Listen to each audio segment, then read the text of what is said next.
नमस्कार. मी रितेश महेंद्र भावसार, इन्शुरन्स आणि mutual fund गुंतवणूक सल्लागार.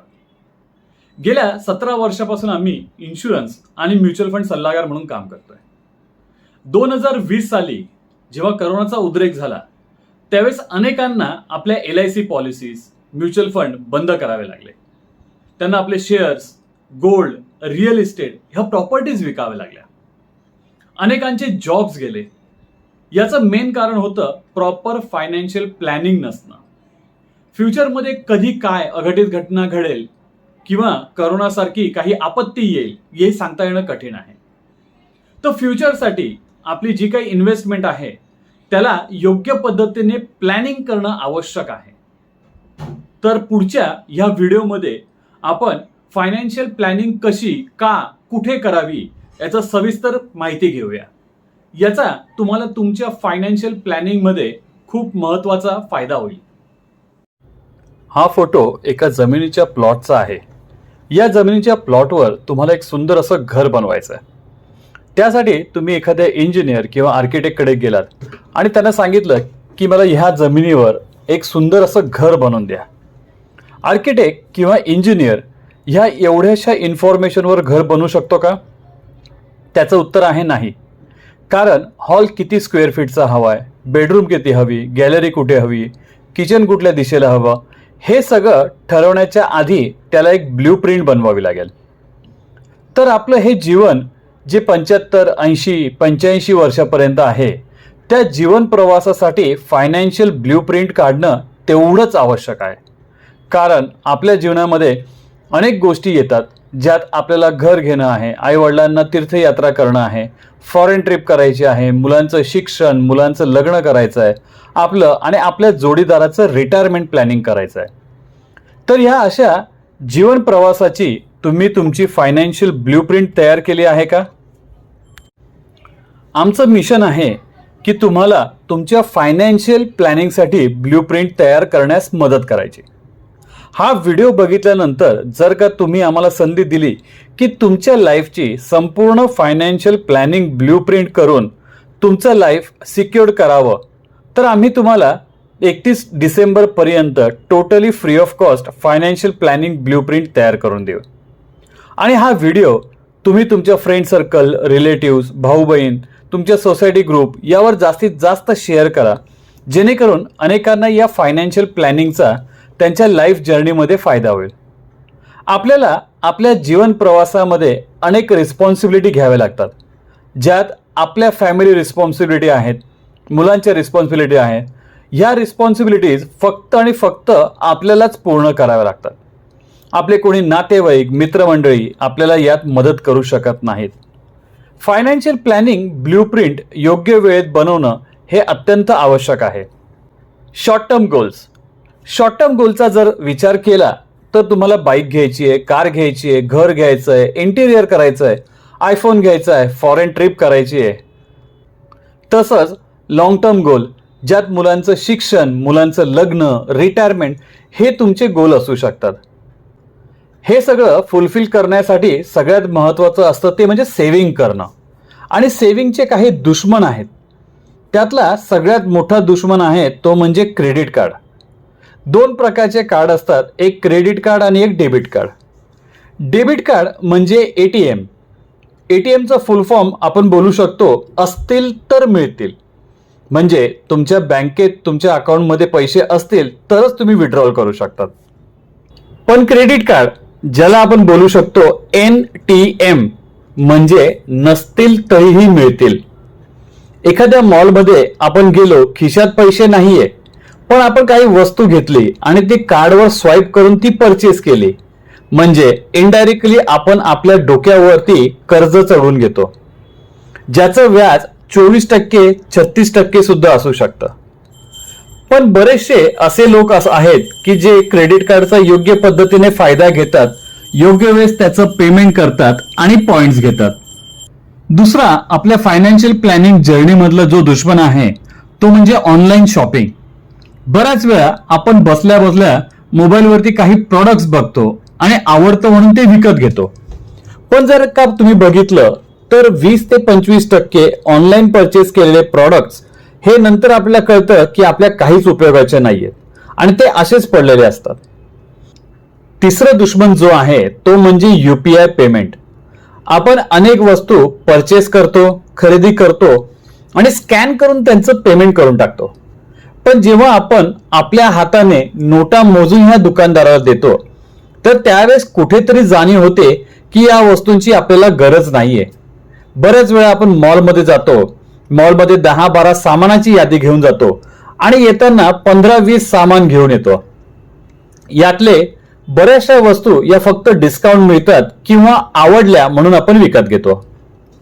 ज्या वेळेस स्कॅन करून आपण पेमेंट करतो त्यावेळेस त्या पैशांची जाणीव आपल्या मनाला होत नाही. तर हे 3 ऑप्शन आपल्या फायनान्शियल सेव्हिंगच्या जर्नीतले दुश्मन आहेत. तर मग पैसे कसे मॅनेज करायचे, हाऊ टू मॅनेज मनी, हे तुम्हाला शिकायची इच्छा आहे का? पैसे मॅनेज करणं हे गुंतवणूक शास्त्र आहे. फायनान्शियल मॅनेजमेंट हे एक सायन्स आहे. कुठे आणि किती प्रमाणात आपले पैसे हे गुंतवणूक व्हायला पाहिजे, त्याची बचत व्हायला पाहिजे, यासाठी हा पुढचा व्हिडिओ फक्त तुमच्यासाठी.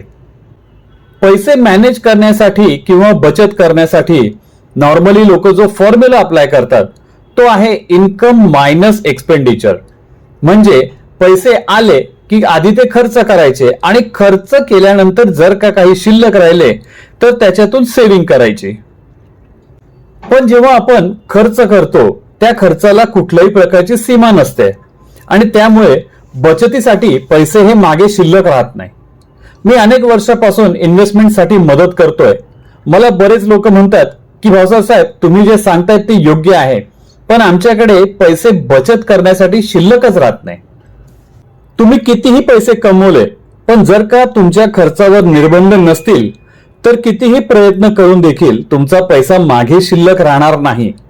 तर मग हा फॉर्म्युला पूर्णपणे आपल्याला चेंज करावा लागेल.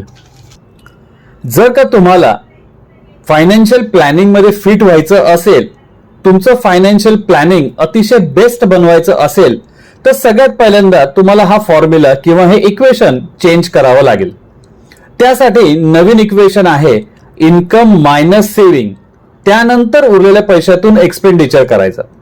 याच्यामध्ये तुमचं उत्पन्न आल्यानंतर प्रॉपरली काहीतरी अमाऊंट तुमची सेव्ह होईल आणि उरलेल्या पैशातून खर्च, ज्यामुळे तुमच्या खर्चावरती निर्बंध येतील. ऍक्च्युली लहानपणापासून गुड हॅबिट्स आपल्याला शिकवले गेले, ज्यात लवकर उठणं, ब्रश करणं, आंघोळ करणं, नाश्ता करणं, शाळेत जाणं, मैदानी खेळ खेळणं, अशा बऱ्याचशा चांगल्या गोष्टी आपल्याला लहानपणापासून शिकवल्या गेल्या. पण लहानपणी कुठेही एज्युकेशनमध्ये फायनान्शियल प्लॅनिंग कशी करावी, आपली सेव्हिंग कशी करावी, आपला खर्च कसा करावा हे कुठेही शिकवलं गेलेलं नाही. Financial management, financial discipline, financial planning नसल्यामुळे जेव्हा एखादी व्यक्ती नोकरीला लागते, भले त्याला 15,000, 20,000, 25,000 जरी सॅलरी असेल तरी त्याची अपेक्षा असते की आयफोन विकत घ्यावा, बाईक विकत घ्यावी. पण त्यामुळे त्याची सेव्हिंग योग्य पद्धतीने होत नाही. तो महिन्याला 20-25 हजार रुपये जरी कमवत असला तरी तो 1,00,000-1.5 लाखाचा आयफोन कर्जावर विकत घेतो. ही लाईफस्टाईल कॅपिंग आहे. जर इन्कम मायनस सेव्हिंग हे इक्वेशन तुम्ही फॉलो केलं तर सेव्हिंग कुठे आणि कशी करायची, त्यासाठी तुम्ही कोणालाही विचारलं की मला काहीतरी सेव्हिंग करायची आहे तर ती सेव्हिंग करण्याचे अनेक उपाय तुमच्या आजूबाजूचे लोक तुम्हाला देतील. ज्यात सोन्यात इन्व्हेस्ट करा, real estate, mutual fund, share मार्केटमध्ये पैसा टाका. पण खर्च कसा करावा याचा एक फॉर्म्युला आहे, तो पुढे बघूया. एक्सपेन्सेस रेशोचा जो फॉर्म्युला आहे तो आहे 30-30-10-30. म्हणजे काय, तुमचं महिन्याचं जे काही इन्कम आहे त्याच्यातला 30% खर्च हा तुमचा घराचा खर्च म्हणजे हाऊस होल्ड एक्सपेन्सेस साठी व्हायला पाहिजे. यासाठी प्रॉपरली तुम्हाला महिन्याची लिस्ट बनवावी लागेल की घर खर्च तुमचा किती होतोय, जो तुमच्या इन्कमच्या 30%च व्हायला पाहिजे. पुढचे 30% जे आहेत ते आहे लोन EMI साठी.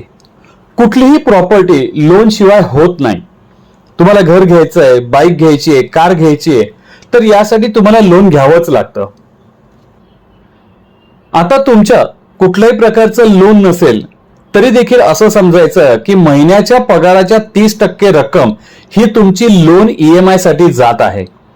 तर हे 30% तुम्ही कुठेतरी शॉर्ट टर्म साठी इन्व्हेस्टमेंट करू शकता, ज्यामुळे पुढच्या 4-5 वर्षामध्ये जर का तुम्हाला स्वतःचं घर घ्यायचं असेल तर ऑलरेडी एक मोठा कॉर्पस तुमच्याकडे तयार झालेला असेल.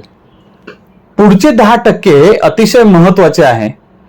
10% रक्कम ही तुमची इन्कम अपग्रेड करण्यासाठी तुम्ही इन्व्हेस्ट करू शकता. तुम्ही ज्या क्षेत्रात नोकरी किंवा धंदा करत आहात त्या क्षेत्राशी रिलेटेड अनेक असे कोर्सेस आहेत की जे कोर्सेस केल्यामुळे तुमचं महिन्याचं उत्पन्न वाढू शकतं, तुम्हाला प्रमोशन मिळू शकतं. तर हे 10% जे आहे ते तुमचं इन्कम अपग्रेड करण्यासाठी इन्व्हेस्ट व्हायला पाहिजे. पुढचे 30% जे आहे हे कम्प्लिटली सेव्हिंगसाठी आहे, ज्यात 15% लॉंग टर्म आणि 15% शॉर्ट टर्म सेव्हिंगसाठी तुम्ही पैसे इन्व्हेस्ट करू शकता. आता डोळे बंद करून मनामध्ये एक सुंदर असं घराचं चित्र रेखाटा. घराचं चित्र बघितल्यानंतर आता मला सांगा की या 2 फोटोंपैकी कोणता फोटो तुमच्या घरासाठी महत्वाचा आहे. आपल्या स्वप्नाचं घर बांधताना घरातल्या इंटिरियर पेक्षा घराचं फाउंडेशन, घराचा पाया भक्कम असणं महत्वाचं आहे. घर बांधताना कोणी वरून घर खाली बांधत येत नाही, तर आधी त्याचा पाया मजबूत करून घर बांधलं जातं. पण फायनान्शियल प्लॅनिंग मध्ये लोक हीच मोठी चूक करतात की ते लोक वरून सुरुवात करत येतात. फायनान्शियल प्लॅनिंग मध्ये फाउंडेशनचा विचार कोणी करत नाही. इजिप्तचा पिरॅमिड जर का अशा उलट्या पद्धतीने बनवला गेला असता तर तो टिकला नसता. पिरॅमिड हा अशा पद्धतीनेच बनवावा लागतो ज्यामध्ये खालचा पाया किंवा खालचा बेस मोठा असून मजबूत करावा लागतो, जेणेकरून पुढची इमारत स्थिर राहून वाढवता येईल. फायनान्शियल प्लॅनिंग करताना किंवा इन्व्हेस्टमेंट करताना लोक आधी शेअर मार्केटमध्ये पैसा गुंतवतात, बिटकॉइन, व्हर्च्युअल करन्सीमध्ये गुंतवतात, म्हणजे ते वरून गुंतवत पैसा खाली येतात. प्लॅनिंग मध्ये सगळ्यात पहिल्यांदा इम्पॉर्टंट जे आहे ते म्हणजे तुमचं प्रोटेक्शन, आणि त्यानंतरची स्टेज आहे रिस्क फ्री ग्रोथ मिळवणं. त्याच्यानंतर तुम्ही थोडी अमाऊंट ही हाय रिस्क मध्येही तुमची इन्व्हेस्ट करू शकतात. त्यानंतर तुमची इन्व्हेस्टमेंट असेट क्रिएशन साठी पण व्हायला पाहिजे, आणि सगळ्यात शेवटी थोडी रक्कम तुम्ही स्पेक्युलेशन मध्ये इन्व्हेस्ट करू शकता. फायनान्शियल पिरॅमिड मध्ये सगळ्यात महत्वाचा जो बेस आहे तो आहे प्रोटेक्शन. आपलं इन्कम प्रोटेक्ट करणं आणि आपली हेल्थ प्रोटेक्ट करणं हे पहिलं प्राधान्य आहे. तुमचं इन्कम आणि तुमचं हेल्थ प्रोटेक्ट झाल्यानंतर दुसरी जी स्टेप आहे ती आहे कॅपिटल प्रोटेक्टेड इन्व्हेस्टमेंट. त्यानंतरची इन्व्हेस्टमेंट ही रिस्क इन्व्हेस्टमेंट, अशा इन्व्हेस्टमेंटमध्ये की जिथे तुम्हाला जास्त रिस्क आणि जास्त रिटर्न्सही मिळू शकतील. त्यानंतर तुमची इन्व्हेस्टमेंट ही असेट क्रिएशन साठी व्हायला पाहिजे, आणि अतिशय थोडी रक्कम स्पेक्युलेशन मध्ये म्हणजे बिटकॉइन, व्हर्च्युअल करन्सी यामध्ये सुद्धा तुम्ही करू शकतात. पण ही रक्कम एवढी असावी की जिथे लॉस झाला तरी तुम्हाला फार दुःख होता कामा नये. आज बऱ्याच घरांमध्ये स्त्री आणि पुरुष हे दोन्ही जॉब करतात. त्यांचं महिन्याला लाख, 1.5 लाख, 2 लाख रुपये उत्पन्न येतं, त्यामुळे त्यांची स्वप्नही मोठी असतात. पण होऊ नये दोघांपैकी कोणालाही काही बरं वाईट झालं तर त्यांची इन्कम कमी होईल, आणि त्यामुळे त्यांनी बघितलेलं स्वप्न त्यांना कॉम्प्रोमाइज करावं लागू शकतं. दोघांच्याही मेहनतीमुळे आज त्यांचं घराचं उत्पन्न हे अधिकाधिक वाढत गेलंय, ज्यामुळे मिडल क्लास फॅमिली पासून आपण आपल्या फॅमिलीला कम्फर्ट लाईफ किंवा लक्झरी लाईफ देऊ शकतो. पण सपोज हा विचार करा की दोघांपैकी कोणाला जर का काही बरं वाईट झालं तर त्यांची जी येणारी इन्कम आहे ती कमी होईल, आणि त्या केसमध्ये त्यांची ही जी फॅमिली जी आज लक्झरी लाईफ जगते त्यांचं स्टँडर्ड ऑफ लिव्हिंग खाली येऊ शकतं.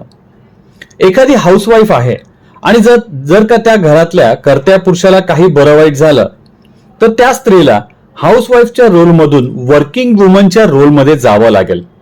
आता त्यांना अशा केसमध्ये आई आणि वडील दोघांचंही कर्तव्य एकाच वेळेस पार पडावं लागेल. पण जर का योग्य पद्धतीने फायनान्शियल प्लॅनिंग आणि इन्कम प्रोटेक्शन केलं असतं तर त्या पूर्ण वेळ आपल्या मुलांसाठी देऊ शकल्या असत्या. जर तुम्हाला तुमचे इन्कम प्रोटेक्ट करायचं असेल तर त्यासाठी बेस्ट सोल्युशन आहे लाईफ इन्शुरन्स, ज्यात तुमचं सेव्हिंग आणि इन्शुरन्स ह्या दोन्ही गोष्टी कव्हर होतात. लाईफ इन्शुरन्स मध्ये टर्म इन्शुरन्स प्लॅन आहे, ज्यामध्ये अतिशय कमी पैशांमध्ये तुमचं रिस्क कव्हर जास्त होऊ शकतं आणि तुमचं इन्कम प्रोटेक्शन हे अतिशय उत्तम प्रकारे तुम्ही करू शकतात. कॅपिटल प्रोटेक्शन मध्ये अजून एक गोष्ट महत्वाची आहे, ती म्हणजे आपण इन्व्हेस्ट केलेल्या रकमेला सेंट्रल गव्हर्नमेंटची सोव्हिनियर गॅरंटी पाहिजे. गॅरंटी म्हणजे उद्या उठून काहीही झालं तरी आपण जी भरलेली रक्कम आहे किंवा आपण जी पॉलिसी काढलेली आहे त्या रकमेची गॅरंटी हे सेंट्रल गव्हर्नमेंट घेतात. आज भारतात अनेक प्रायव्हेट इन्शुरन्स कंपन्या आहेत, पण त्यांच्या कुठल्याही पॉलिसीला भारत सरकारची सोव्हिनियर गॅरंटी नाहीये. आज अनेक लोकांकडे स्वतःच्या फॅमिलीचा हेल्थ इन्शुरन्स नाहीये आणि जरी असला तरी तो 1 लाख 2 लाखाचा इन्शुरन्स आहे. ज्यावेळेस एखाद्या हॉस्पिटलायझेशन मध्ये दवाखान्याचे 4 लाख 5 लाख बिल भरावे लागते, त्यावेळेस आपण बचत केलेल्या पैशातून आपल्याला ते पेमेंट करावे लागतं. मेडिक्लेमला आम्ही म्हणतो सेव्ह युअर सेव्हिंग्स. मेडिक्लेम पॉलिसीमध्ये मोठी पॉलिसी घेण्याचा उत्तम पर्याय म्हणजे टॉपअप पॉलिसी. तुमची जी काही 2 लाख 3 लाख 5 लाखाची जी काही पॉलिसी आहे त्याला तुम्ही अतिशय कमी प्रीमियम मध्ये 25 लाख 50 लाख 1 करोडच्या पॉलिसीने टॉपअप करू शकता. जर का तुम्हाला श्रीमंत आणि सुरक्षित लाईफ हवी असेल तर पिरॅमिडचा पहिला भाग म्हणजे इन्कम आणि हेल्थ प्रोटेक्शन करणं सगळ्यात महत्वाचं आहे. आपलं इन्कम आणि हेल्थ प्रोटेक्शन झाल्यानंतर जी स्टेप आहे ती आहे रिस्क फ्री ग्रोथ, ज्यामध्ये कॅपिटल प्रोटेक्शन असणं महत्वाचं आहे. कॅपिटल प्रोटेक्शन म्हणजे जसं आता रशिया युक्रेन युद्ध चालू आहे, जर का उद्या भारत पाकिस्तान भारत चायना युद्ध झालं किंवा काही कारणास्तव शेअर मार्केट खाली गडगडलं तरी देखील आपलं कॅपिटल प्रोटेक्टेड राहणं महत्वाचं आहे. फायनान्शियल प्लॅनिंग मध्ये रिस्क ग्रोथ मध्ये पैसा टाकणं हे आवश्यक आहे. जेवढी जास्त हाय रिस्क तेवढे जास्त रिटर्न्स त्या इन्व्हेस्टमेंट मध्ये तुम्हाला भेटू शकतात. फॉर एक्झाम्पल शेअर मार्केटमध्ये तुम्ही डायरेक्ट इन्व्हेस्टमेंट करू शकतात. शेअर मार्केटमध्ये इन्व्हेस्ट करण्यासाठी तुम्हाला प्रचंड नॉलेज असावं लागतं. जर का तुम्हाला रिस्क कमी घ्यायची असेल तर तुम्ही म्युच्युअल फंड थ्रू सुद्धा इन्व्हेस्टमेंट करू शकतात, ज्यामध्ये तुम्ही SIPच्या माध्यमातून अतिशय उत्तम अशी इन्व्हेस्टमेंट करू शकता. फायनान्शियल पिरॅमिडची जी चौथी इन्व्हेस्टमेंट आहे त्यात तुम्ही असेट क्रिएशन करू शकतात.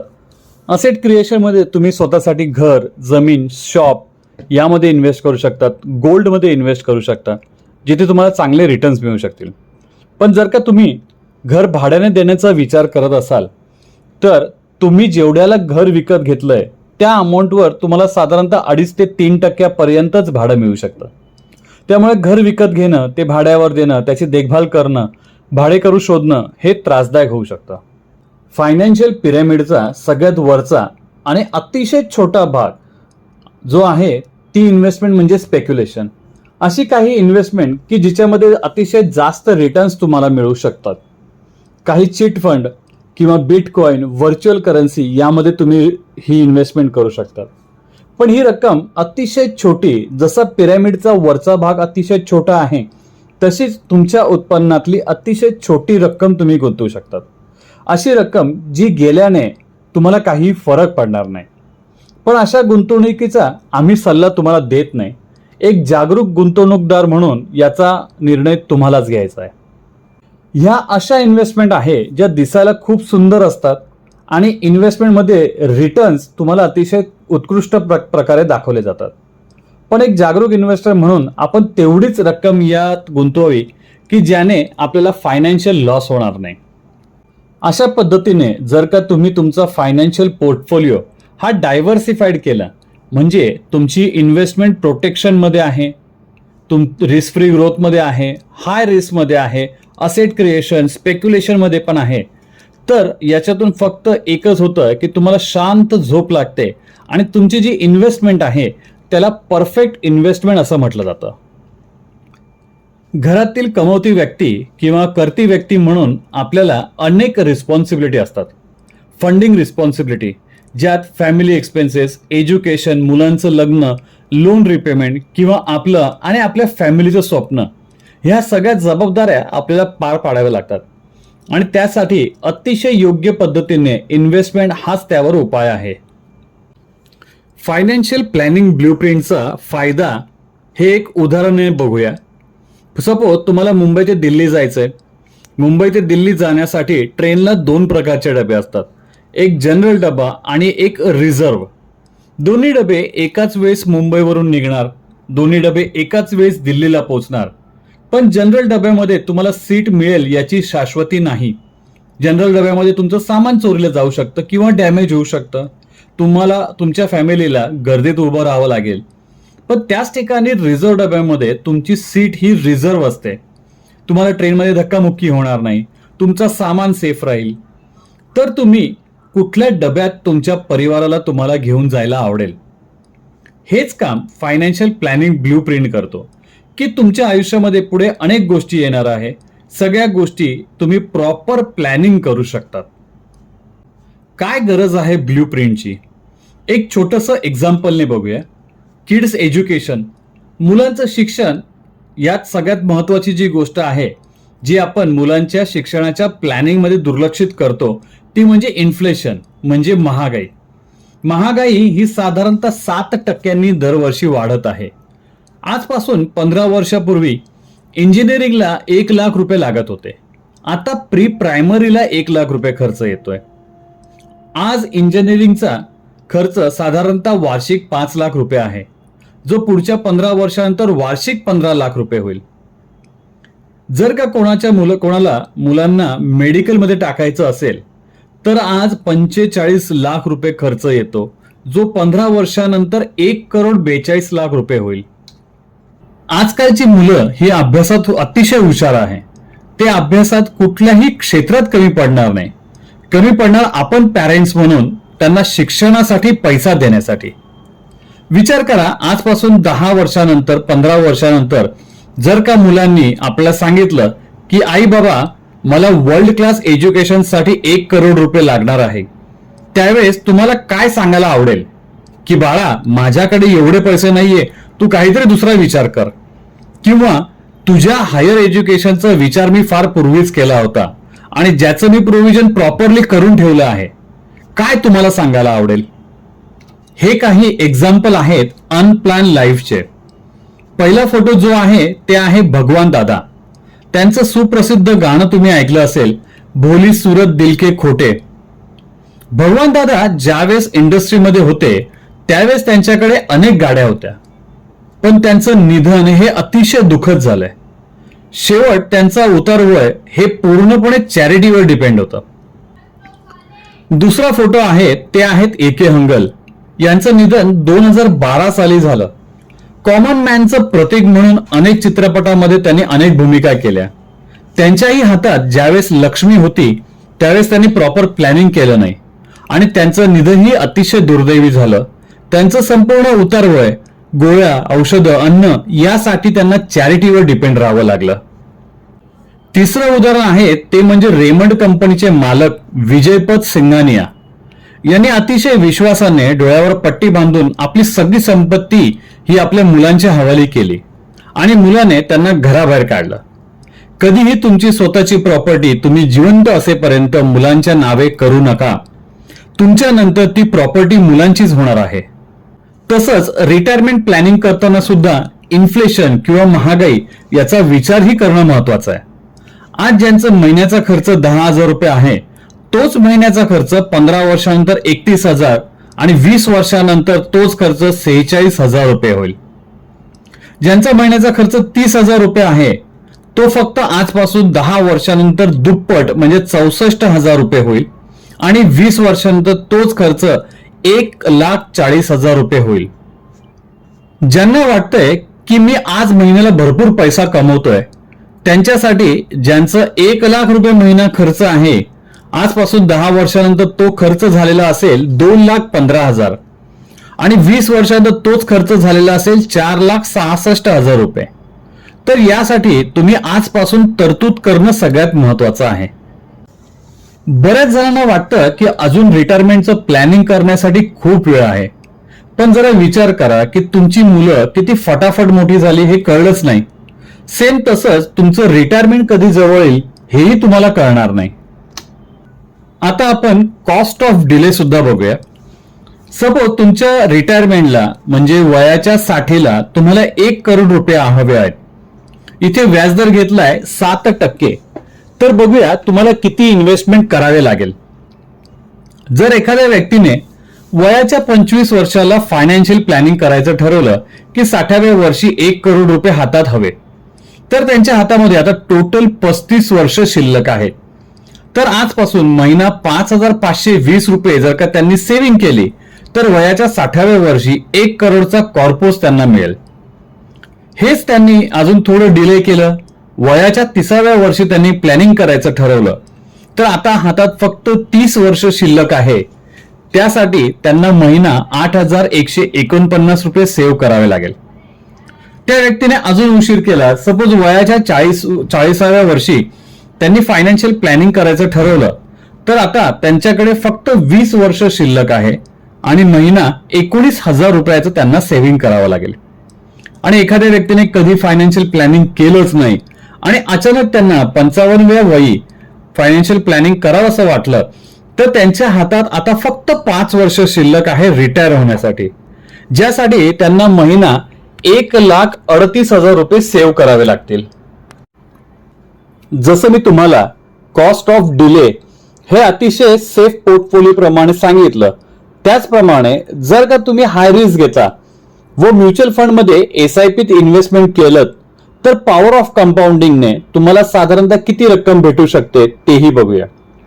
जर का तुम्ही 5,000 रुपये महिना सेव्ह करायला चालू केलं, 5 वर्ष जर का तुम्ही रेग्युलर सेव्हिंग करतायत तर 10% व्याजाप्रमाणे 3,90,000 रुपये तुम्हाला 5 वर्षानंतर मिळतील.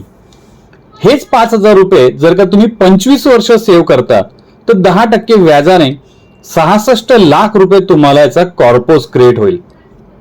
एखाद्या व्यक्तीने अतिशय लवकर सेव्हिंग चालू केली, 15% व्याजाप्रमाणे जर का त्यांना इंटरेस्ट मिळाला आणि ती व्यक्ती जर का 35 वर्ष रेग्युलर विदाउट ब्रेक इन्व्हेस्टमेंट करते, तर 15% व्याजाने 35व्या वर्षी त्यांच्या हातात 7,43,00,000चा भला मोठा कॉर्पोस ते क्रिएट करू शकतात. म्हणून तुमची इन्व्हेस्टमेंट ही एकाच बास्केटमध्ये नको. एकाच बास्केटमध्ये जर का सगळी अंडी असतील आणि ती बास्केट पडली तर एकाच वेळी सगळी अंडी फुटू शकतात. Don't put all your eggs in one basket. म्हणजेच तुमची इन्व्हेस्टमेंट ही डायव्हर्सिफाईड होणं महत्वाचं आहे. त्यासाठी तुमची इन्व्हेस्टमेंट ही सगळ्या वेगळ्या वेगळ्या ठिकाणी व्हायला पाहिजे, ज्यात bank, post office, bond, insurance, mutual fund, shares, property, gold, business या सगळ्या ठिकाणी तुमची थोडी थोडी इन्व्हेस्टमेंट व्हायला पाहिजे. जर का एखाद्या व्यक्तीला खीर बनवायची आहे, खिरीला अनेक साहित्य लागतं, जसं तांदूळ, शेव, साखर, ड्रायफ्रुट्स, दूध, केसर, हे सगळं साहित्य वेगळ्या वेगळ्या प्रमाणात लागतं.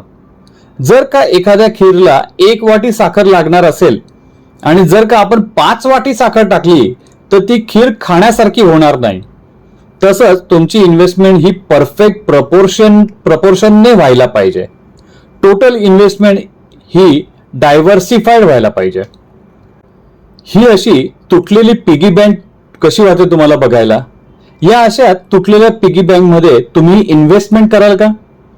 तुमची इन्व्हेस्टमेंट अतिशय योग्य पद्धतीने करण्यासाठी तुम्हाला एक योग्य सल्लागार असणं आवश्यक आहे.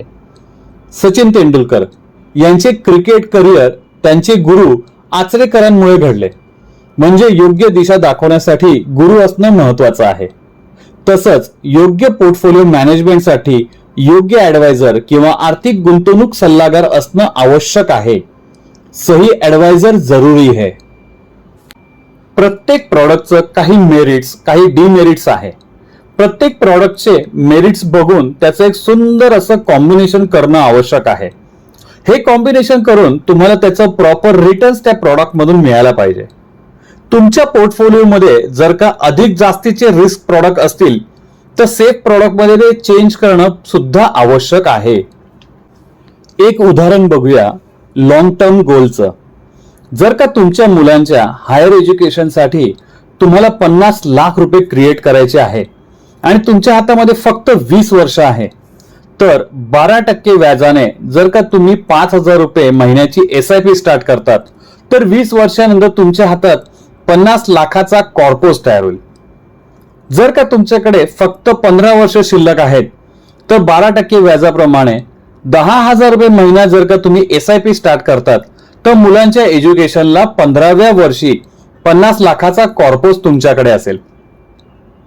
तुम्ही कम्प्लिटली विसरलात आणि जर का तुमच्याकडे आता फक्त 5 वर्ष शिल्लक आहेत तर तुम्हाला 61,000 रुपये महिना SIP करावी लागेल, ज्याच्यातून तुम्हाला 50 लाखाचा कॉर्पोस तयार होईल. पण जर का आपण आपलं गोल ठरवलंच नाही तर काय होईल? मग वयाच्या 55व्या वर्षी रिटायरमेंटसाठी प्लॅन करावा लागेल. वयाच्या 45-50 मध्ये मुलांचं जेव्हा हायर एज्युकेशन येईल त्यावेळेस मुलांच्या हायर एज्युकेशनचं प्लॅनिंग करण्यासाठी धावपळ करावी लागेल, पण त्यावेळेस याचा काहीही उपयोग होणार नाही. तर लवकरात लवकर प्लॅन करणं हे आवश्यक आहे आणि तुमच्यासाठी फायनान्शियल प्लॅनिंग ब्ल्यूप्रिंट ही आमच्याकडून टोटली फ्री ऑफ कॉस्ट दिली जाईल, ज्यात तुम्हाला तुमचं फायनान्शियल प्लॅनिंग करण्यासाठी आम्ही मदत करू. तुम्हाला यासाठी एकूण 20 पानांचं फायनान्शियल प्लॅनिंग प्रेझेंटेशन आमच्याकडून दिलं जाईल. आता जर का आपण ठरवलं की आपल्याला आपल्या रिटायरमेंटला 2 करोड किंवा मुलांच्या हायर एज्युकेशनसाठी 1 करोड आपल्याला लागणार आहे, आपल्याकडे किती वेळ आहे याचा विचार करण्यापेक्षा आपण जेवढं लवकर याची सुरुवात करू तर आपल्याला आपल्या गोल पर्यंत जायला जास्त कष्ट होणार नाही. Slow and study wins the race. आजपासून आपण सुरुवात करू. आज 10%, 25%, 50% असं करत फायनली आपण आपलं जे काही गोल आहे ते 100% नक्कीच अचीव करू. आजच्या या व्हिडिओमधून फायनान्शियल प्लॅनिंग याबद्दल जास्तीत जास्त तुम्हाला मी माहिती देण्याचा प्रयत्न केला आहे आणि नक्कीच तुम्हाला याचा तुमच्या फायनान्शियल प्लॅनिंग जर्नीमध्ये याचा नक्कीच उपयोग होईल. जर तुम्हाला हा व्हिडिओ फायदेशीर वाटत असेल तर हा व्हिडिओ तुमचे नातेवाईक, फ्रेंड सर्कल यांच्याशी जास्तीत जास्त शेअर करा, जेणेकरून त्यांनाही फायनान्शियल प्लॅनिंग ब्ल्यूप्रिंटचा फायदा होईल. धन्यवाद.